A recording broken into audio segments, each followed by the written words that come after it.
சொல்லுங்கம்மா.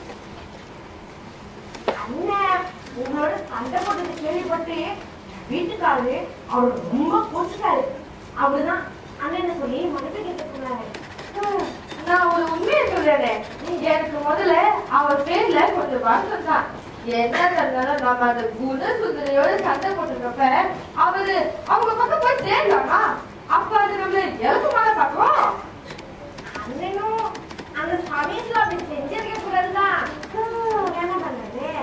அப்புறம் அவருக்கு மன்னிப்பு கேட்டப்ப எனக்கு ரொம்ப பாவமா இருந்துச்சு.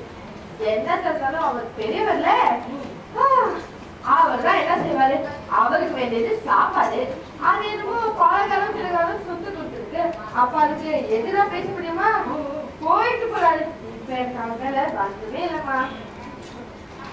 ஆமா, நான் வரப்ப பார்த்தேன். என்னது பாத்தீங்க? நானும் போல இருக்கேன். யாரு? பக்கத்து வீட்டு அம்மாவா? எங்கயாவது பேருக்கோம். ரொம்ப நேரமா சத்தமே காணும். என்ன பண்ணுமா? அவங்க இப்படி நடக்கிறாங்க. அதுதான் வந்திருக்க போல இருக்கு. ஏன் இப்படி மோசமா கதை பார்த்துருக்கீங்க? ஒருவேளை நீங்க இங்க இருக்கிற தெரிஞ்சு வேணும்னு சண்டை போடுறோம். சாப்பிடுமா? என்ன பண்ணுமா? நான் வரப்ப அவன் கதை பூட்டில இருந்துச்சு. அதுல எது நெசம் எது போயின்னு ஒண்ணுமே புரியல. எவ்வளவு திருமலை எவ்வளவு பித்தராட்டம். பாத்தீங்களா நம்மளதான் ஜாலியா திட்டுது. இல்ல பண்ணுமா, வெளியதான் என்னமோ நடக்குது போல இருக்கே.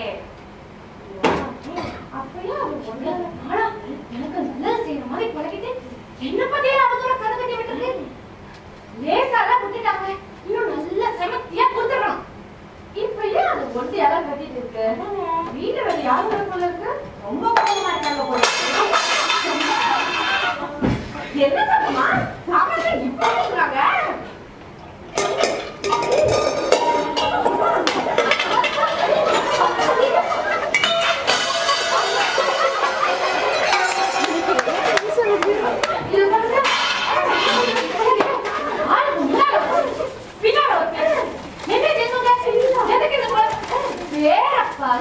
சத்தியவதி வாங்க வாங்க.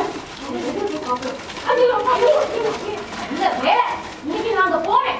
இல்லைன்னா அதோட பித்தலாட்டம்லாம் எனக்கு தெரியாமல போயிருக்கோம்.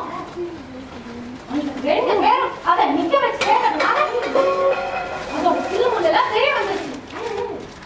அதோட